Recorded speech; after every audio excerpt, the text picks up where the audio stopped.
Welcome to Cooperville, the Welcome to Cooperville podcast.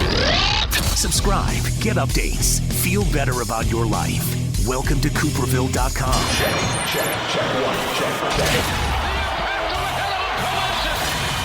Welcome to Cooperville. Make sure you use a coaster.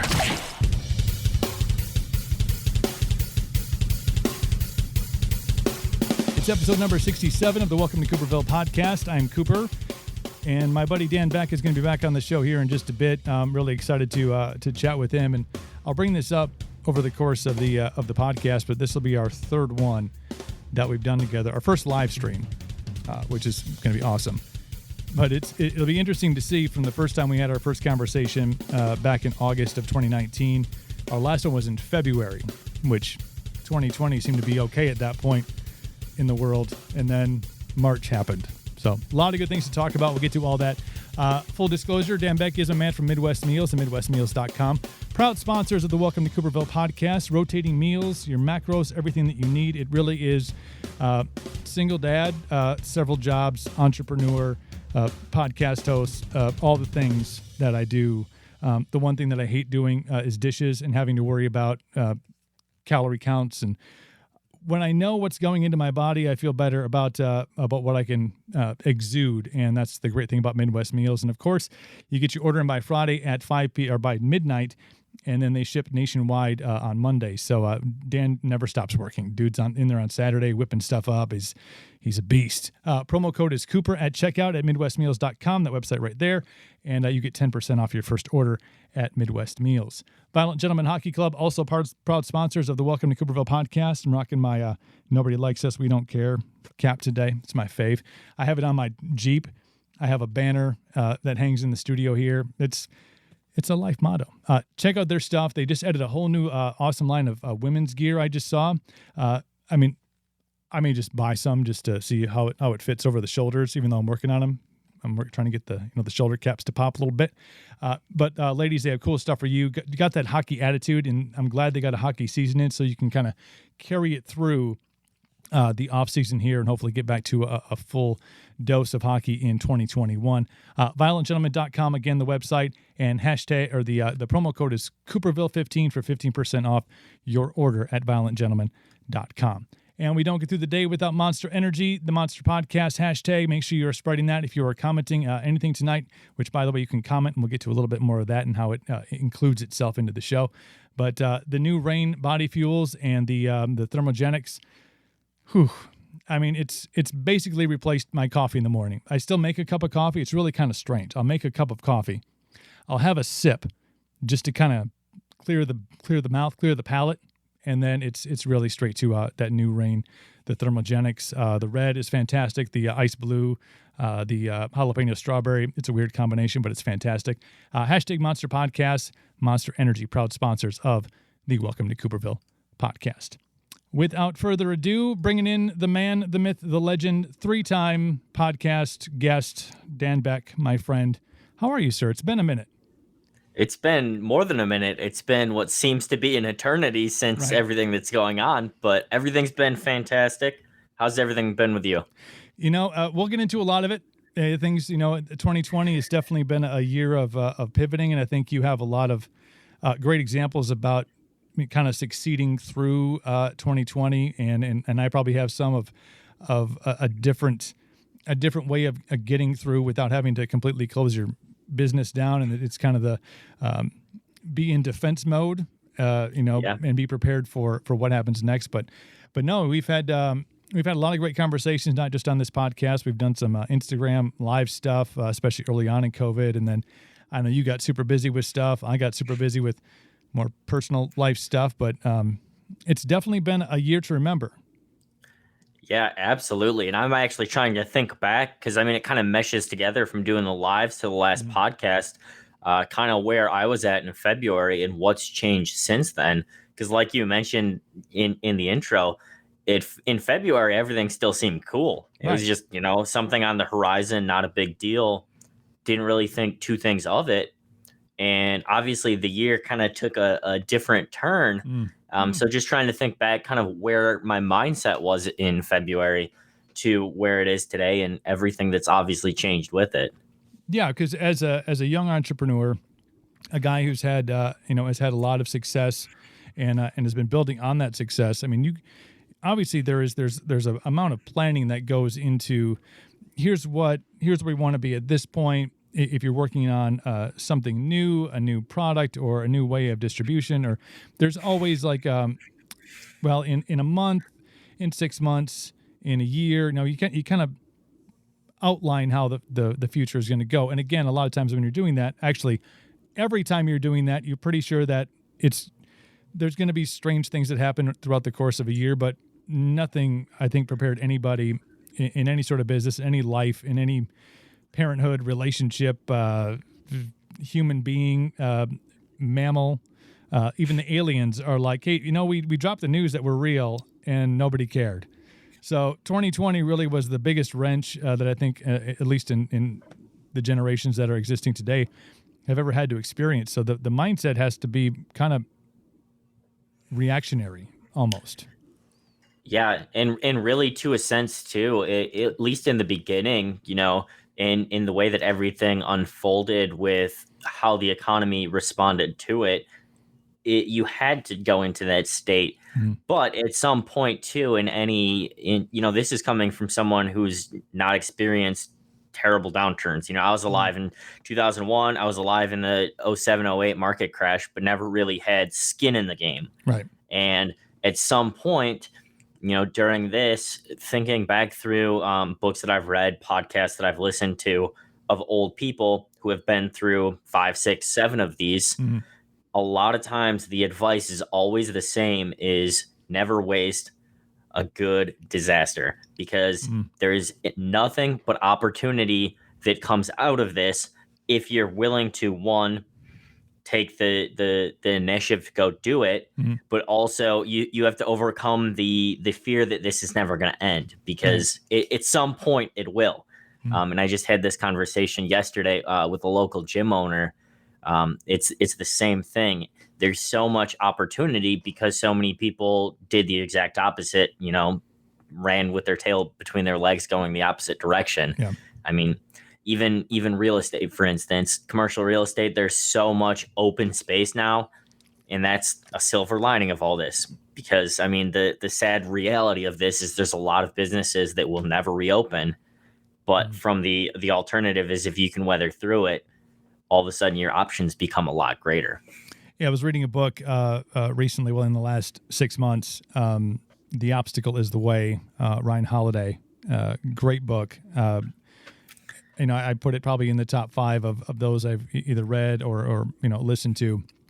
And he talks about some of those very things. I mean, and this book was obviously written before COVID in 2020, but just a plethora of examples of those who have succeeded during the Great Depression, and really tough times economically, where and you're talking about guys like, the Standard Oil Company, major, brands that continue to this day, whether under the same name or under the same guise, but these guys who took, and gals, there was female examples as well, but that they took these tough times when everybody else was doing exactly what you're saying, and they were kind of either playing it super safe, which sometimes isn't necessarily a bad decision, but if you are looking to maybe grow from a brand or a business that is at a certain level, and you're trying to up your game or go next level or explode, it takes a certain mindset to not succumb to the fears and to the really the vibe in the room, especially when the room is global, and being able to tune out the narrative, whichever narrative you happen to be being fed the most, and kind of push through. But there's a lot of examples throughout history of things like this on a global scale that people have really succeeded in business in. And that book is a great one. Ryan Holiday, Obstacle is a Way. I'll send it to you. Yeah, he also wrote Daily Stoic, which is, I just looked it up. I knew that I recognized the name, but that's one I'll add to my list. Yeah, if you're that's one of the things that I wanted to start actually getting into reading more of and studying more of, is that Stoic He has a great Instagram that he runs, the Daily Stoic. Every day they put up a new quote, whether it's from Marcus Aurelius or Seneca or some of these great names throughout history, and just to read them in context in 2020, knowing how long ago they were written, and go, oh, like Yeah. I guess like the basics are they transcend space and time. And it's bizarre really too, because as someone who, going through college, and I think we've talked about this before too, me being a nerd at some degree, I took the philosophy classes. Like, that was some of my favorite stuff that I actually learned, and it continued beyond then. Same thing for me. One of my favorite philosophers is Albert Camus, a French philosopher, and a lot of his things are really relevant now too, because he wrote a lot of stuff about plague and how it was dealt with and what that meant. And obviously we've moved past the plague. There's a lot that can be drawn from that insight that we can take and actually apply, in a really strategic way today. Yeah. And when you are able to do that, when you're able to decipher words that were written, obviously there's going to be some translation stuff, these, thys, and thous, which I still like to throw in every once in a while, like, how art thou? Thou as well. Thou as well. But I think when you read them and you put them into, the life that we are in 2020, or even decades before, you can really start to develop a set of characteristics that if you hone in on them and you stick to them, they just become part of the fabric of who you are as a human, and whether that's in business or whether that's just as an individual who wakes up every day and is thankful for the blessings that they do have and not coveting the things that they don't. And some people find that in religion, but I think if you again, religious quotes, sometimes if you put them into a context where it is just the words, you're like, oh yeah, I get, that makes sense. I should be a better person and not an asshole. It simplify it a little bit, but there's a bunch of great things out there from the Daily Stoic, and that I've really started to follow and share with a lot of the Welcome to Cooperville followers, because they've kind of gotten a vibe for where this podcast tends to lean a little bit. Try to be a little inspirational, a little motivational every once in a while. Hell yeah. It fits right up your alley though too, being a historical meditator and the things that typically align with that. So it's cool to see that as a natural extension.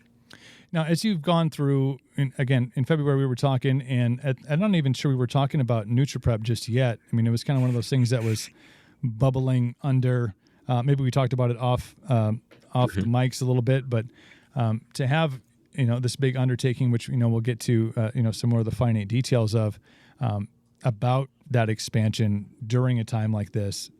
But for you, sand business owner, take that out of it. How has 2020 affected you, like in your, I mean, I know the car washes are still open. You can social distance inside a car wash. For those who don't know, or just joining the stream, Dan washes his car every day. Pretty much. I mean, unless it's out of order, and I'm not sure what criteria fit into, didn't get it washed today, but probably washes it twice the next day. But avid car wash connoisseur. So things like that, yes, you can still do. But as far as like any other, what things have you had to adjust in your personal life, in your day-to-day, because of COVID? Yeah, well, it's been really kind of an interesting culmination of not only COVID, but a shift in workflow. Because like you mentioned, late last year, I reached out to a guy locally who brought a franchise company called Herberts and Gerberts from about 20 locations to north of 100 locations, and reached out to him because ultimately that was the vision for Midwest Meals, was to build a physical kitchen, a physical storefront as a franchise model in, most major cities. That was the goal. That's why I reached out to him. And interestingly enough, his name is Eric. He had a lot of interest in potentially doing something with me. Come to find out, his wife had been purchasing meals for the past 6 months and picking them up. Right. So that helped. but we essentially created a sister company called NutriPrep with the focus on initially that franchise side. But since then, it's really pivoted in the meantime, just based on the franchise model and how we're able to best reach people. But as that has unfolded from late last year into February and beyond, all of a sudden my workflow went from just Midwest Meals and having my office in the same building to moving my office in my residence now and having it here, working obviously a lot more virtual than in person, Right. and managing that. And then also, things like I love working out, and I have that history of that. This has not necessarily been the best period for anyone for exercise who's a gym goer per se. I was going to say, yeah, that kills that routine really quickly if you were reliant on going to the gym for that exercise. Obviously, if you were biking outside, COVID ain't stopping anyone. Exactly. Beast mode. I did not get on my bike as much this summer as I would have liked to, because the dog has to go with outside, and he will not operate with the bike going. No, not a fan. Yeah, not a fan at all. See, these are the real life challenges, man. Yes, it's been very interesting, but it's been a culmination of a lot of that stuff, but on top of adding it into COVID and how to kind of navigate those waters. So, I mean, a real concrete example. So NutriPrep, we have the franchise model, and we have our first franchisee in Wilmer, Minnesota, but we're also using a USDA kitchen in Minneapolis to prepare stuff for a grocery store chain. We've done some stuff for a couple of university systems and plan to continue that as well. But with COVID, I can't physically be there to supervise, do quality assurance, because it's company policy that I cannot be on premise because I'm not essential staff. Right. That's something that's very different for me to adjust to and be able to, kind of hone that in. And that's obviously a very specific example of how there's the little ripple effects that will continue, with COVID regulations moving forward. Yeah, I mean, there's for each, I think, entrepreneur, small business owner, in your case, somebody who has a bigger plan and has been able to, circumvent and navigate through the challenges of COVID. Everybody's going to have to go through something throughout this. For me, when we launched Captain Coop's Beard Company, the real idea was to be kind of a for the individual product. Which I see you got some love going little on bit. Here. I know a guy. I'll hook you up. We'll get that thing looking fabulous. But that was the original. The plan that we had was to be this brand that is really kind of lives and breathes online. And then we kind of said, well, what if we had our own brick and mortar? And hindsight 2020, thankfully that plan, because it was close. We would have been in a building was way too big for the space we needed, and in about 3 weeks it would have been closed down. So hindsight 2020. But when we started to kind of progress forward with the product line, we realized that really where we need to be is still have that element of availability to somebody to order online and, to be able to reach, the nationwide product line. But what we really started to figure out is that when we started to talk to salons and barbershops, especially ones that weren't chains, ones that were, I want to say mom and pop operated, but owned by locals, there really was, and you've dealt with this too, is there's a sense of supporting local. Hey, I got your back, you got mine. So we really realized, like, damn, if we really started to get into the salon barbershop industry on a local level and really had started in late February to kind of map out, like, okay, we're 5 spots, 6 spots, on the verge of 7 and 8. We've done presentations. Let's map out basically the quadrant of northwest Wisconsin or west central Wisconsin into kind of by Wausau up to kind of Bayfield, doing some touristy stuff up there over towards Hudson. Kind of mapped out like, okay, dots on a map, pins on a map. Like, okay, here are the places that we think, would support our product because they're locally owned and would feel a connection. And I've always wanted to have that kind of relationship with the clients that I've dealt with, is to have that. I'm not Paul Mitchell, I'm not sure what other brands are. I'm not Suave. Is Suave still a thing? Pert Plus? Anybody? No? I don't know. We're not like, your typical salon barbershop owner has obviously their line of stuff that's on a national brand that comes in. I'm like, I don't want to be that guy that's like super duper pressuring. I'm like, here's our stuff. What we want you to do is here's our whole line. Try it on your clients, see what they think, give us some feedback. And we've always that's really what's had our success in the beginning, was those kind of relationships, communication. We started to map out those locations in late February.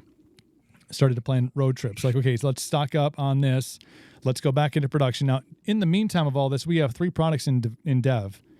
We're working on a shaving balm, an aftershave, and a tattoo balm. So we've reinvested back into the company in order to get these 3 products, which we think we had this piece of the pie of guys with beards. Like, well, let's go with the other piece of the pie of guys that don't have beards. And let's also market, with the products that are the ingredients that we use for our product. We could really do some cool stuff with a tattoo brightener SPF thing, get into the tattoo shops. Fits our brand. So 3 products in dev, planning this big, road trip of salons and barbershops, dropping up a bunch of product. And then they get shut down. All of them. Which is bizarre. One day, March 18th, it was the day after St. Patrick's Day, all of them shut down. And of course, if you go back, if you want to scroll back far enough on your timeline, I think everybody can see that whole like phase everyone went through with, I couldn't get a haircut. Some people went under the cover of darkness and got haircuts. I'm not naming names.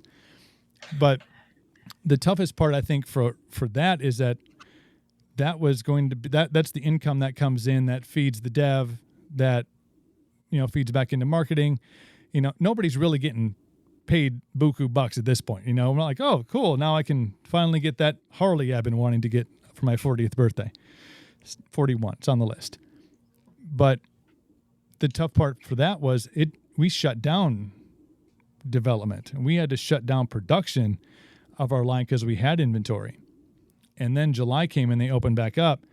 And again, this was personal decision. I'm like, I am also not going to be the guy that goes into salon barbershop owned by 1-2 people that has been out of work for 4 months.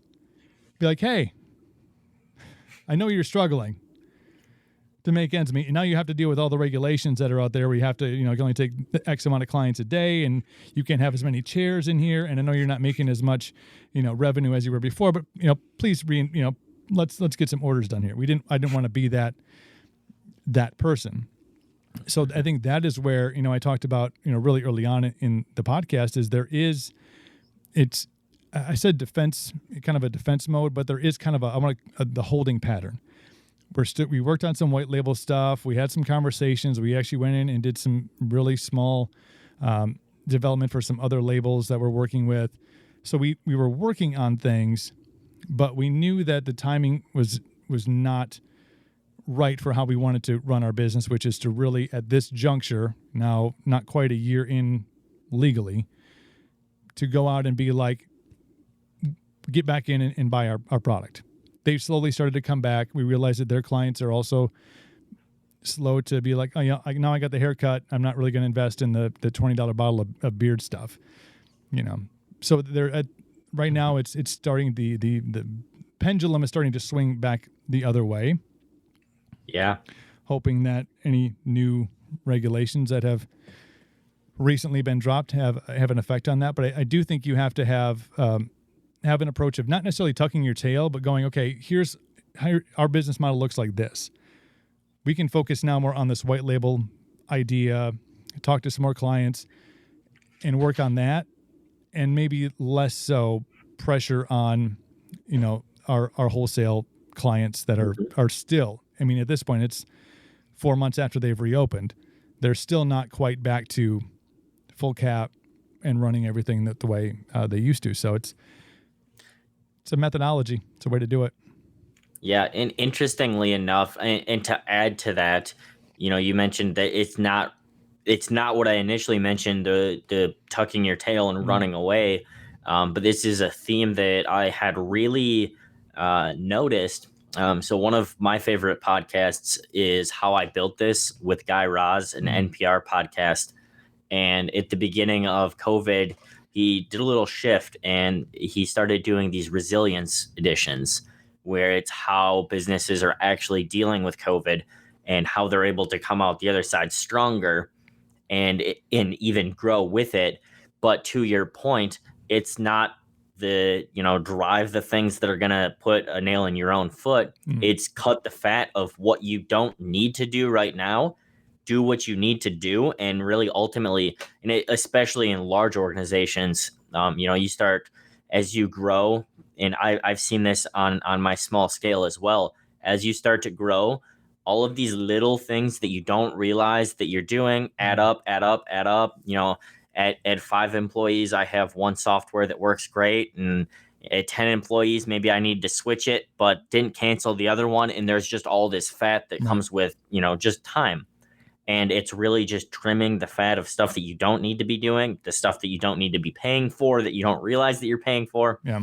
And leaning out. And I think that's something to really think about, is a mentality as anyone starts anything, is really that lean startup and lean operation, position, because ultimately the leaner you are and still able to grow, the better position you are to capitalize on when something like this happens. Right. I think there's been a lot of, and you've been established in the things that you're working on with NutriPrep and the way that that's grown, even through the challenges of COVID and not being able to be on site. My challenges of not being able to reach out to my wholesale clientele. If you're observant in this time, and I think you and I have talked about how we ingest social media. It's not necessarily from, I want to go see what Dan had for supper tonight, or what are somebody's political views, or, like I watched the game, I know what the score was. I don't need, armchair quarterback's 2 cents on, why the defense sucks. What we ingest it as trying to look through the looking glass of how other people look at social media and how they gravitate towards, I don't want to say advertisements, but look how people interact with ads and what works. But even on a whole scale of social media, you've seen a lot of these things, and I'll use the platform that we're on right now, StreamYard. They should pay me for that plug, by the way. I don't know if somebody marked that. You've seen applications like StreamYard, Streamlabs, another application that I use for podcasting and live streaming stuff. Zoom, all of these different tech products, programs that were around. Zoom was around, but has taken on this. It's now part of the fabric of not just the business world, but society in general. I mean, families are house partying. I are on Zoom. There's I was on a Fans of Rockfest one several months ago, and people are utilizing these things, these applications now as part of their daily life.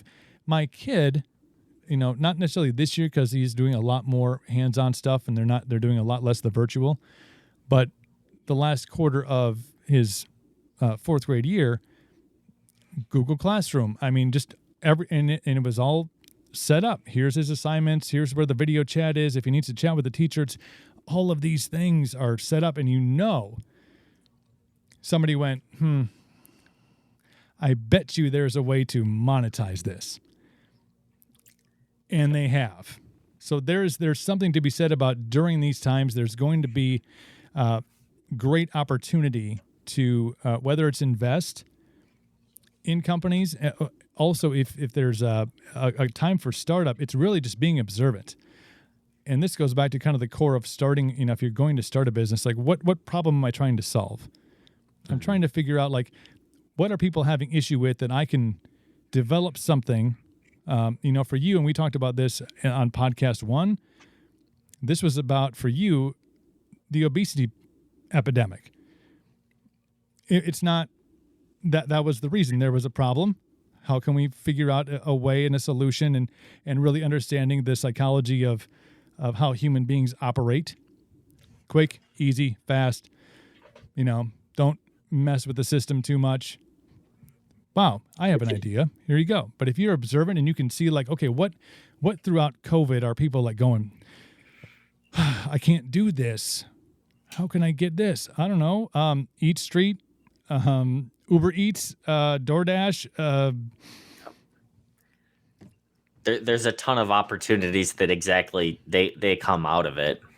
Yeah, and I looked at the restaurant industry a lot, and some have done a really, really great job of adapting to the circumstances that they have to go through right now, and especially being hit now twice with 25% cap. Now, again, a lot of these were operating at a much lower capacity because of the social distancing mandate. You got tables taken out, you got bar stools taken out. They're already, at below where they can cap out at. But some, especially in the beginning, curbside pickup, delivery, some were like within a week on it, and now that will likely be a part of just a service that they offer. The ones that didn't, the ones that behind the curve or couldn't figure out how to make it work, those are some of the ones that you're probably not going to be able to go to anymore. We've seen them shut down, and not just, Dan and Coop's barbecue joint, but major chains that are like, again, trimming the fat. Well, sorry, Eau Claire. Sorry, Chippewa Valley. We're not making enough to warrant keeping this open during all this crap. And it's really a point too, even, as you're saying that, is really why were these businesses not thinking about these things in February or in January, or when they had no idea that anything was coming? Right. Why, as a business, you need to operate lean, but operating lean also allows you to make pivots really quickly. And, a lot of times we do the same thing where, we have shipping orders that go out. We have online orders that people pick up. We have grab and go coolers. We have a micro market cooler coming in that's actually going to be placed in Chippewa, and all of these different methods. But why would you not, as a business, and this is specific to the food industry, why would you not already focus on those things? Yeah, I think that's when you're comfortable. I think, and especially if you have a level of success, or you're achieving, what you would consider to be success, at least in the revenue. Business is great. The menu's great. We have a good staff on board. It's kind of like, we're going to keep it status quo. Things are going so well. Why would we change anything?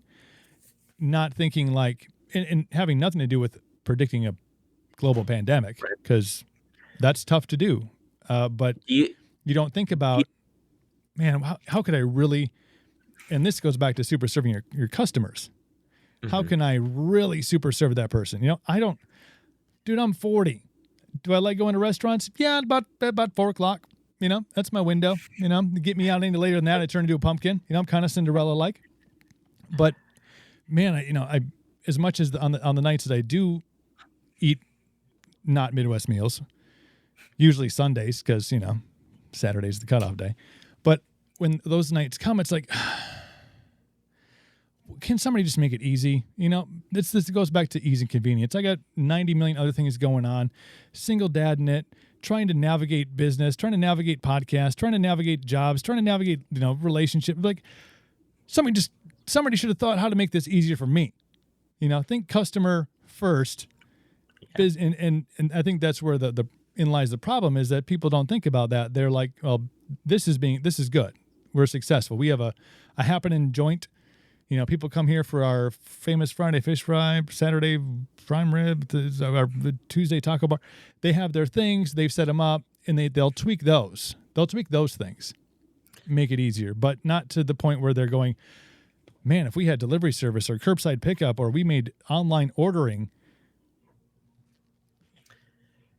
Do you think that comes from, and this is a question, because I tend to identify a bucket that people fit in pretty easily. That's something that I can do, but I tend to notice a lot of people who go into business that don't necessarily want to do the work. They want to set up, this passive income or whatever Right. that they're looking for, where they don't even need to look at it in order for it to make that return. Do you think that that's part of the reason why too? And has that been your experience? I think that has a lot to do with it. I think you have, and whether it's I want to say bequeathed, but you come into a great opportunity. XYZ place comes open, available. Liquor licenses, we all know how difficult those are to get around here, because as soon as there's one available, it's gone, within days. See, if you find yourself with this opportunity, not really coherently thinking about, oh, I want to make this great, and then I want to make it better, and I want to keep on improving it. Yeah, it's set up shop and, put the work in like off the bat, or find some people that will, snatch a person from over here. Oh, hey, I know this guy from great chef, great cook. This person, this beautiful woman could be our server. It's the cookie cutter industry. Yeah. But if you go and you start to look at places and you look at their website, that's usually a big indication. And the ease and convenience of navigating through it. You click on things and it goes to a PDF. You're like this is not just 2020. like 5-10 years. Like, this is something that needs to be a major part of your the dichotomy of your business, and not just the website, the social media. There's people that I was talking to my aunt and uncle from out of town. One of the first things they do when they go to a different location, they travel a lot, is they will search a hashtag. Like, people don't think that's a thing. They're like, That's cool. Run Chippewa Falls. That's not one of them, because that's something I came up with. But it's people will search for things because they want to try to find the best of what that area has to offer. If you're not dialed in on the social media thing, or you're super far behind the curve, people without like really good vetted recommendation from somebody, like, yeah, but they have really good steak. Go get the steak, get it done like this, you'll be good. But if you don't have all of the things tied together, your clientele is going to remain your clientele, and it's not going to grow. It's not going to expand, because you're not going, oh, people like to order things online. Dude, eventually we will just order things online. That is just, you won't even have to go online. You'll just yell in the air, and your robot will order it for you. And I think, we're already there in some aspects. Like, add that to the list. Send me that, robot. And while you're at it, dim the lights. Yeah, and you're actually not even like, pulling that out of your ass either, because it is coming. And that's actually a podcast I listened to within the last week or so while working on some house projects, was with the CEO of Walmart's online platform. And they're actively doing that right now. They're working on the regulation side of it, and they're making drone deliveries. And Walmart is, probably one of the few examples that are starting to make a pivot, and they're albeit maybe a lot slower than some of the others out there, Amazon's astronomical rise to the top. But people forget that Walmart's still this big behemoth. They're still pivoting. They just released Walmart Plus, and they're still doing all of these things that kind of an organization, when you have the ability to do those kind of A/B tests, figure out what's better, and go forward, that's where it's going to happen. So you saying that, drone delivery from a restaurateur's perspective, you should be thinking about that stuff already. Yeah. I'm and this is not me tooting my horn, but the way that I think is I think through those things too. If I'm listening to Doug McMillan from Walmart talk about drone deliveries, the back of my head, I always try to connect things to what's in my life.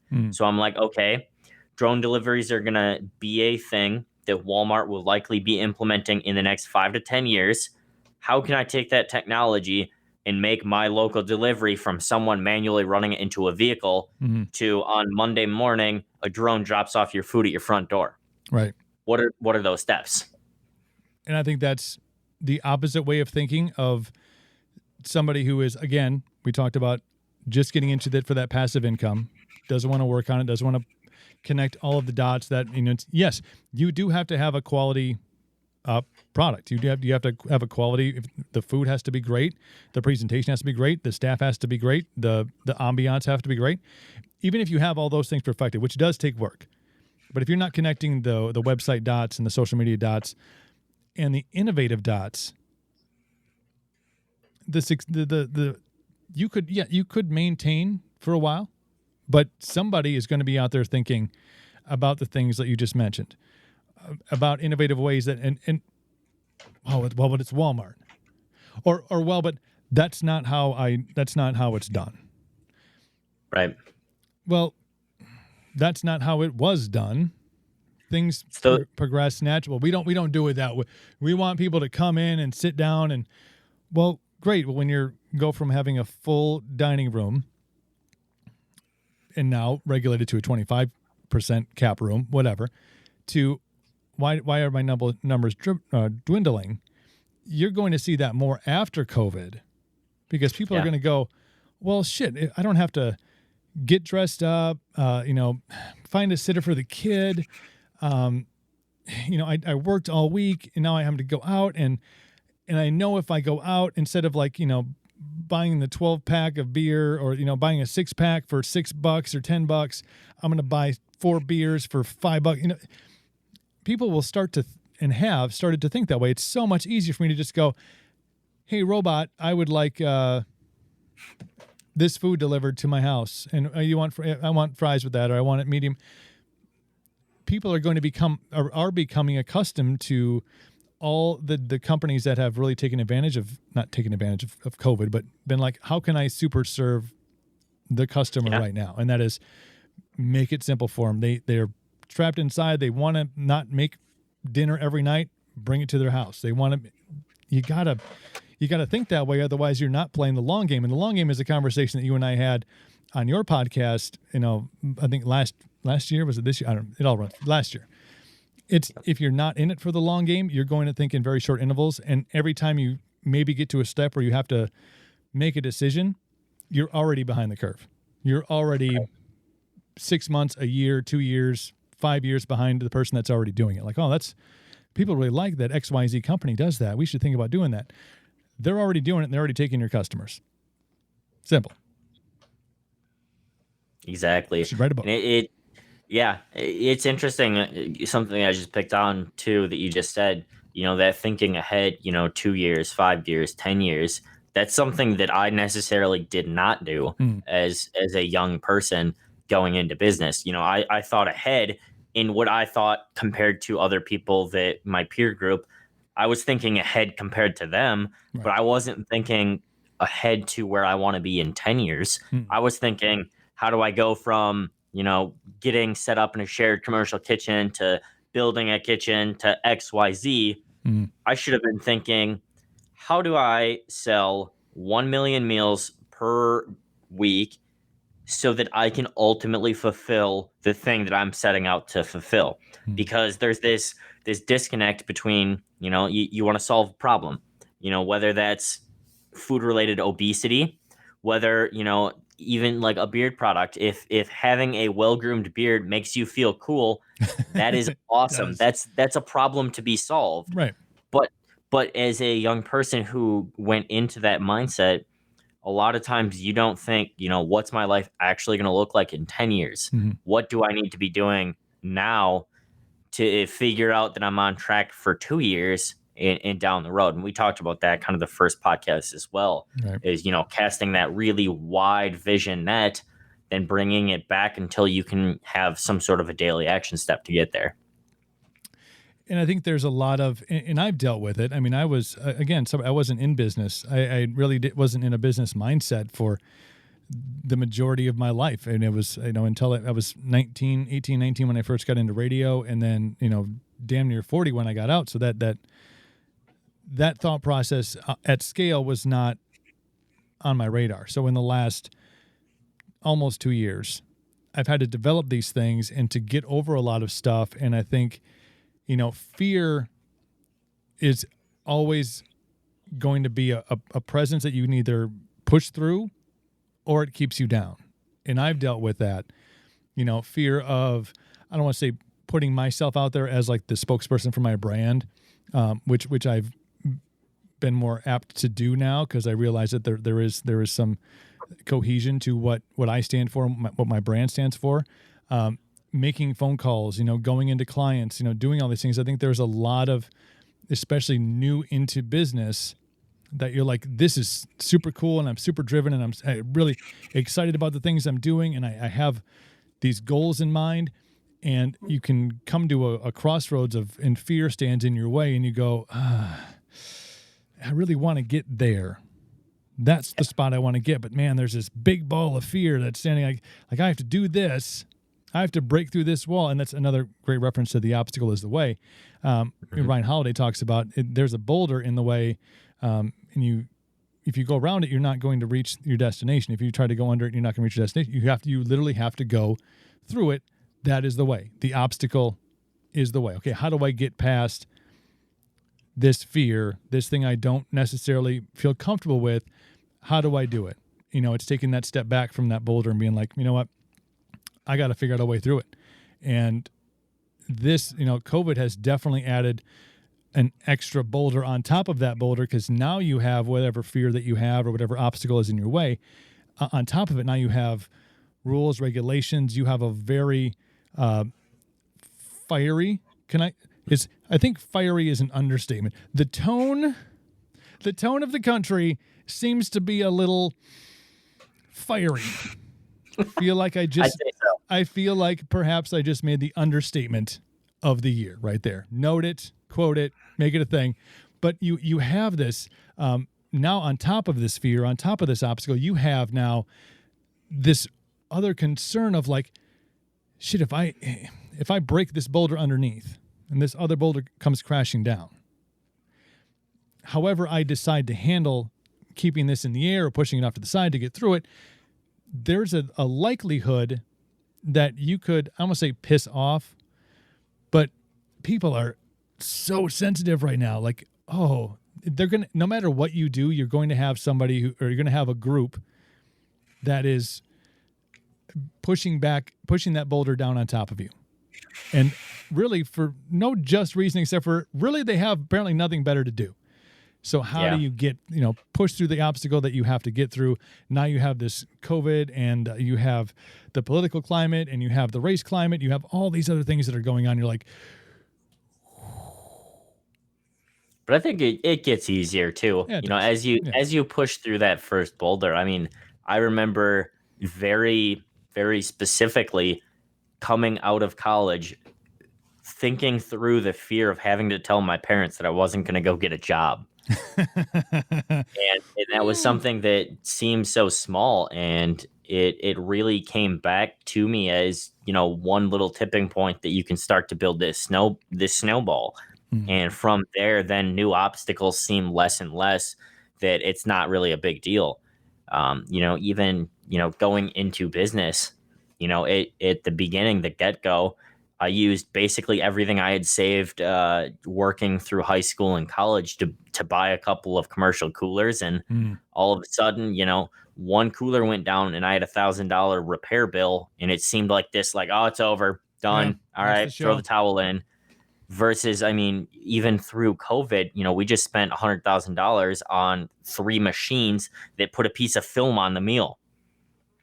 And I didn't think twice about it because I as you go thinking through logistically what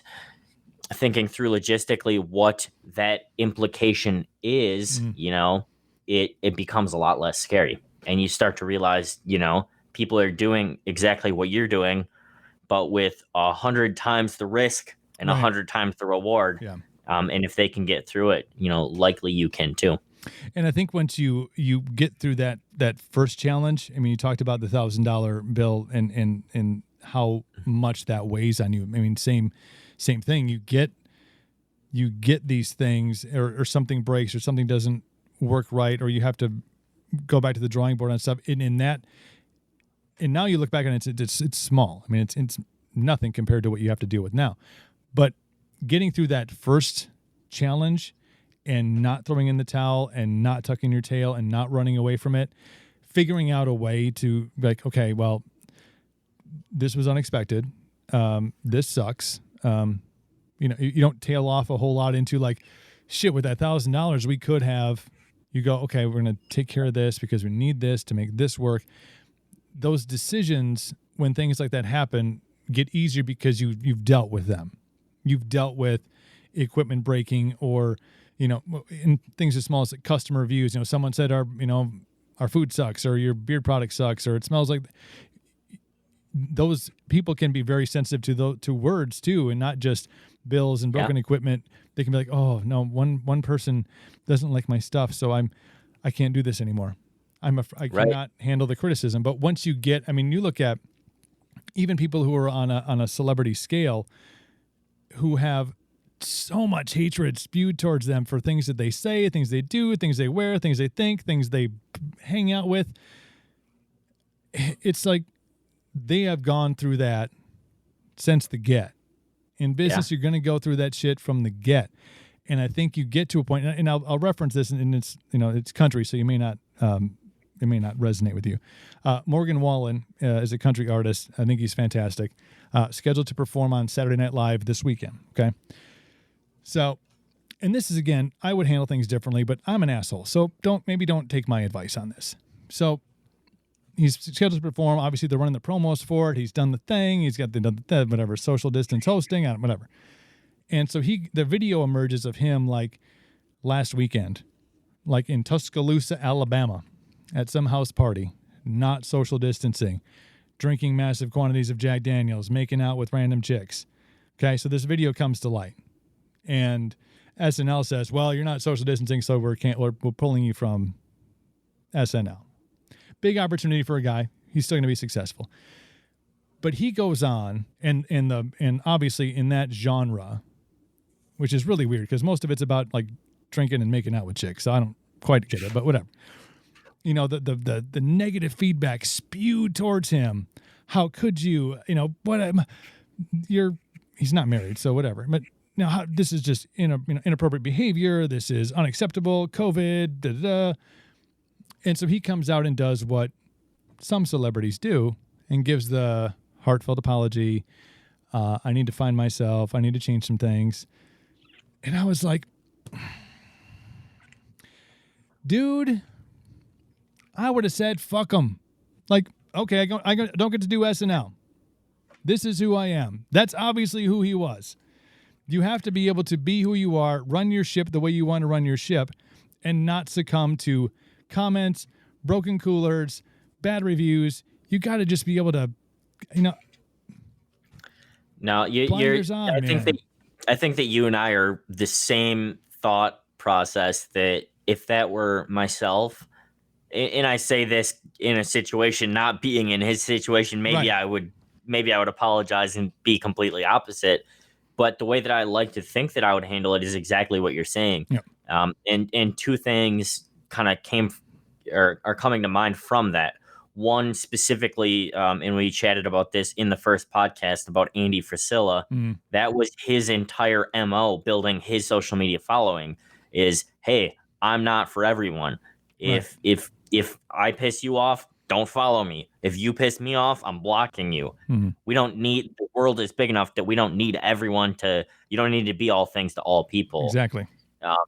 And the second thing that came to mind, coming from the Eau Claire area, so this is only going to resonate with anyone that's familiar with a fairly large brand, but Menards. So John Menard, starting Menards out of Eau Claire, Wisconsin, he's worth somewhere in the neighborhood of multi-digit billions of dollars. Yep. If you go to Google and you type in your local Menards, I guarantee you the reviews are not so great. Yep. But I can guarantee you that has zero impact on John Menard's ability to run his business, because he understands the things that he's learned over, his course of business, that yes, at some level, someone needs to be looking at those reviews. And if there's legitimate complaints that need to get addressed, they need to get addressed. Right. But someone throwing a temper tantrum seems so much harsher in the beginning when you're not filtered through someone looking at those and it's just you as the owner seeing them. But remember that happens to every business, successful or not. Mm-hmm. There was, and I think we even talked about this, and this is similar to, I think, the Morgan Wallen situation, but on a maybe more relatable scale, and that was Tim Grover. I think it's Unstoppable. I just got to make sure because I know it's like got 4 different Relentless. It's how to become unstoppable. So Tim Grover, like the trainer for Michael Jordan, Kobe, just this fantastic book that everybody really should read. It's called Relentless, and really there's a lot of basketball references to it, but I think it applies a lot to either business or fitness or business and fitness mindset people or people that just want to be relentless and badass. But he talks about when Tiger Woods went through the Tiger Woods scandal, his issues with his wife and mistresses, multiple. How upset he was, and what he didn't want to see was Tiger Woods come out and do what Tiger Woods did, and that is make this written apology, this big public thing. Sorry to everybody. And as just a golf fan or a fan of Tiger at the time, because dude was just, even if you hated golf, you're like, yeah, Tiger Woods, that dude just goes out and kills it every single time he's out. He's chasing greatness at a young age, and obviously being African American in this standardized old white guy sport, just revolutionized golf, changed the game for forever. Golf will never be the same because Tiger Woods was in it. He made it young, he made it cool, made it hip, made it badass, and then this thing happens, and does this apology, and then was never Tiger Woods again. He lost that edge, and the book is great. It goes into a lot of, psychology of why that happens, because when you're that good, you have this dark side that just needs to fulfill itself so you can go out and perform at your best. He's like, he was pissed that Tiger Woods came out and did that apology, because he's like, that ruined him. He may come back and he'll win a major.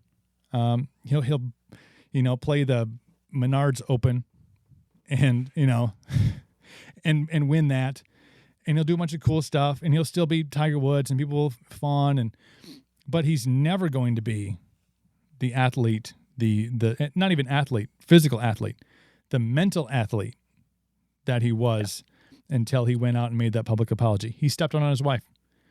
That's between him and his wife. They can deal with it, but the public wants to hang you. Again, full circle, comments. Oh, and you got somebody in your ear, some guy that, you pay money to, going, oh, we should make a public apology. Here, I've written it for you. Oh, that was like one of the most uncomfortable things to watch. Besides the fake Brett Favre retirement, that was one of the most uncomfortable things to watch. Don't cry and then go play for the Jets, asshole. And then the Vikings.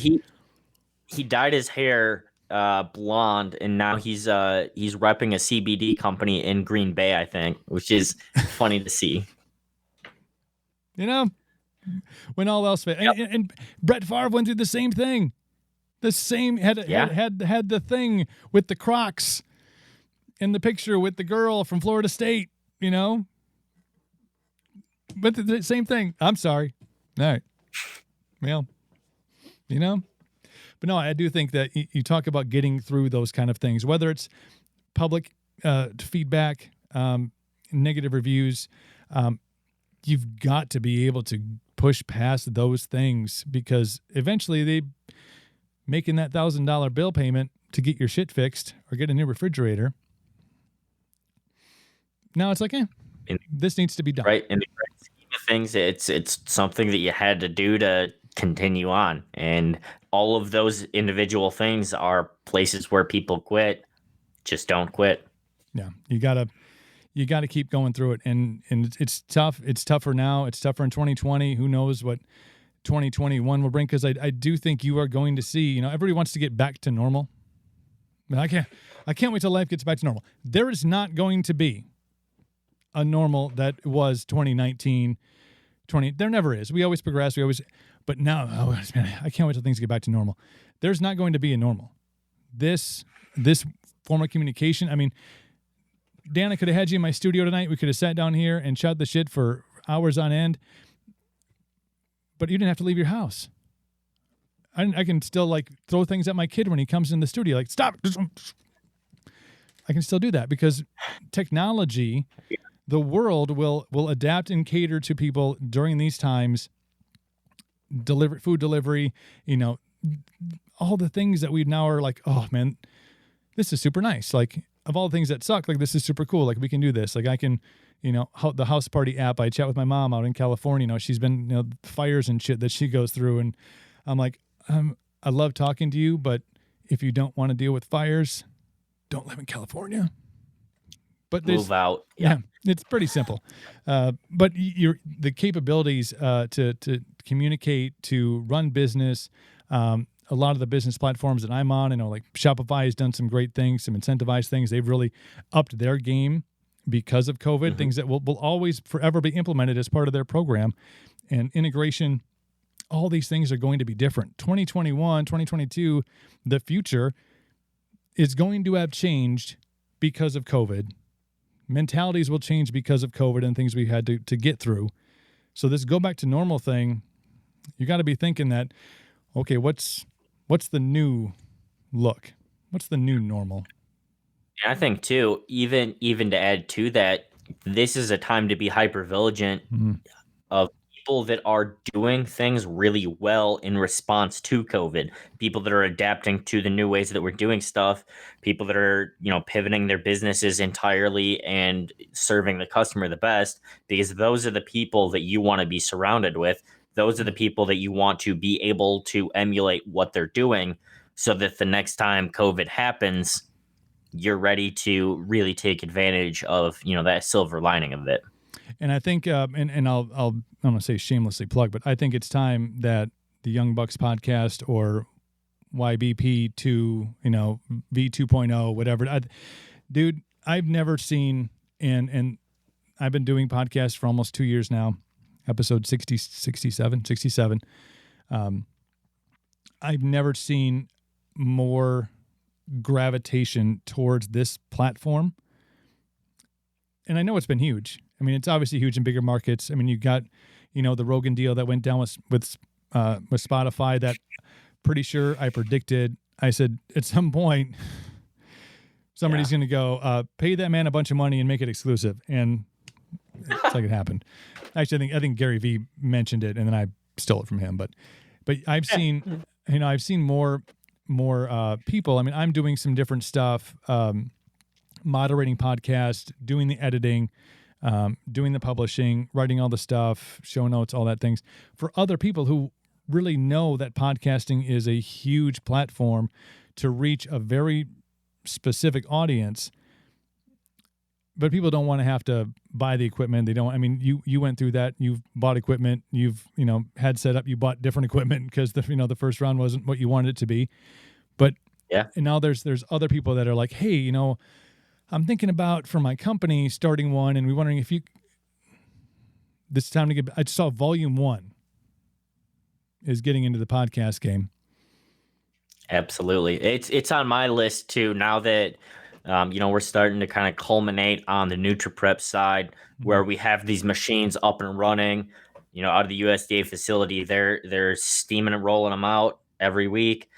Midwest is under its own control. That now I start to have a little bit of time to say, hey, what's next? I'm going back to being a nerd. I'm also taking 3 online Harvard classes right now that take a fair amount of my time. Of course you are. But I'm looking ahead at, exactly that. And I'm pointing because I have the giant, the banner from The Office in my office now transplanted home. But always be thinking that little bit ahead.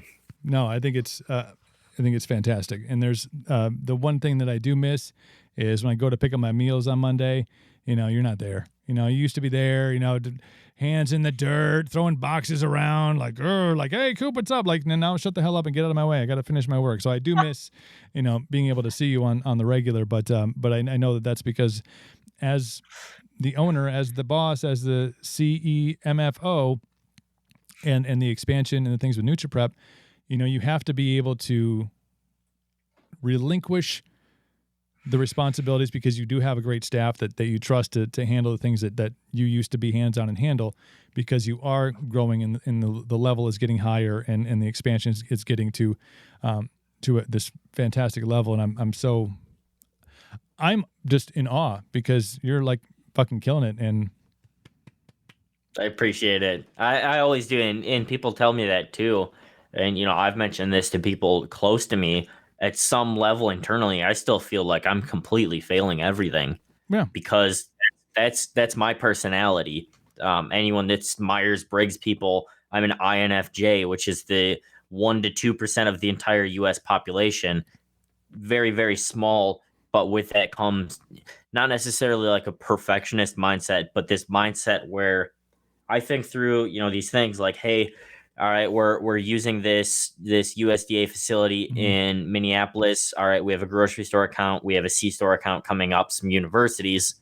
Why don't we have 10 of them yet? What's the holdup?